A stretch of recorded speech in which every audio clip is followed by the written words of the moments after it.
আমরা আমাদের জাতীয়তাকে জানি এখান থেকে দেখেন ব্যালেন্সটা হলো আপনি যে ডিজাইনের লেআউট দিচ্ছেন সেই লেআউটের মধ্যে আপনি ডিজাইন করতে গিয়ে ডিজাইনের গোছালো এবং সৌন্দর্য বৃদ্ধির জন্য আপনাকে ব্যালেন্সটা করতে হবে।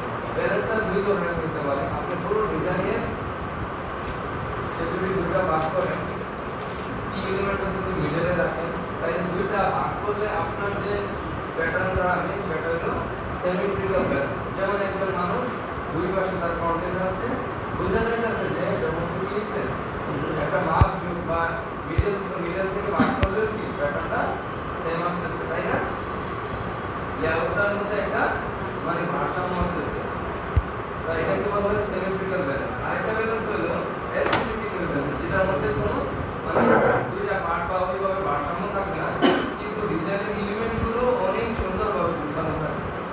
ঠিক আছে? যেখানে এখানে ইমেজ দিচ্ছে আর এই পাশে লেখাটা দিচ্ছে, লেখাটাকে এক পাশে রেখে অর্গানাইজ করছে, এটাকে বলা হয় asymmetrical balance.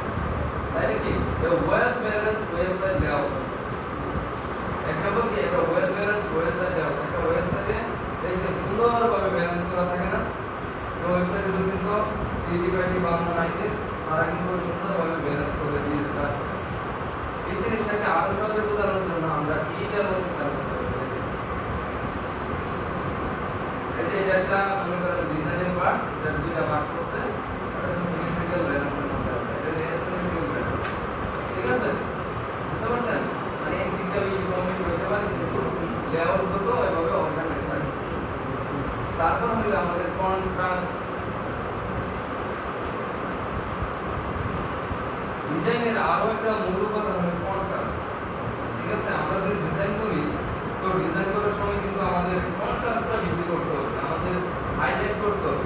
High contrast better readability and focus contrast in colour typography and spacing, মানে এগুলোর মধ্যে কি থাকতে হবে? একটা কন্ট্রাস্ট থাকতে হবে। কন্ট্রাস্ট মানে এখানে দেখেন এই যে এগুলোর মধ্যে কিন্তু কন্ট্রাস্ট নাই। এই যে প্রথমটার মধ্যে আছে, দ্বিতীয়টার মধ্যে নাই, তারপর তৃতীয়টার মধ্যে আছে, চতুর্থটার মধ্যে নাই, তারপরে পঞ্চমটার মধ্যে আছে, ষষ্ঠটার মধ্যে নাই। তার মানে কি আমরা কন্ট্রাস্ট কখন বৃদ্ধি করতে পারবো? যখন আমরা ডার্ক কালার ব্যাকগ্রাউন্ডের মধ্যে লাইট কালার ফন্ট ইউজ করব, অথবা লাইট কালার ব্যাকগ্রাউন্ডের মধ্যে ডার্ক কালার ফন্ট ইউজ করব, তখন কি আমাদের এখানে কন্ট্রাস্টটা রক্ষিত হবে।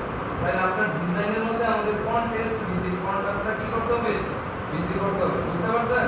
আপনাদের কি কিন্তু আমি যখন কালারের ক্লাস নিই তখন কিন্তু কন্ট্রাস্ট নিয়ে কথা বলছি। ঠিক আছে? যদিও ওই গ্রামাটিক্যাল কথাবার্তা ছিল না, জাস্ট আমি এতটুকু বলছিলাম যে আপনারা ডার্ক কালার ব্যাকগ্রাউন্ডের মধ্যে কি করবেন? লাইট কালার ফন্ট ইউজ করবেন, আর লাইট কালার ব্যাকগ্রাউন্ডের মধ্যে ডার্ক কালার ফন্ট ইউজ করবেন। আমার কথা বুঝছেন? তাহলে আমাদের মাস্টারপি ডিজাইনের মধ্যে কন্ট্রাস্ট থাকতে হবে। সেকেন্ড হলো থার্ড হলো অ্যালাইনমেন্ট। আমাদের ডিজাইনের অন্যতম প্রধান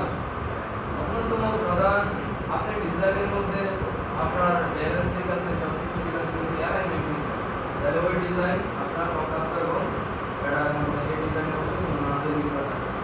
তাইলে everything should have a visual connection, সবগুলোর মধ্যে একটা ভিজুয়াল কানেকশন থাকে।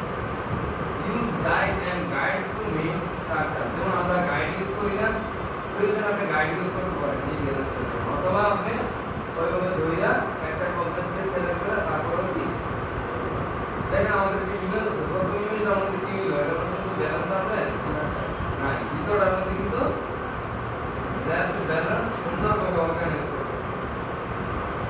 ঠিক আছে? তাহলে ব্যালেন্সটা খুবই গুরুত্বপূর্ণ। তারপর হলো হায়ারার্কি। ঠিক আছে? ভিজুয়াল হায়ারার্কি খুবই গুরুত্বপূর্ণ।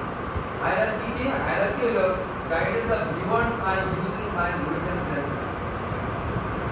একজন ভিউয়ারের মানে যে ওয়েট এবং প্লেসমেন্টটা যদি সঠিকভাবে হয় এবং ওয়েটটা যদি আমাদের কি হয় মানে একটা সুনির্দিষ্ট কন্ট্রাস্ট, একটা মেসেজ।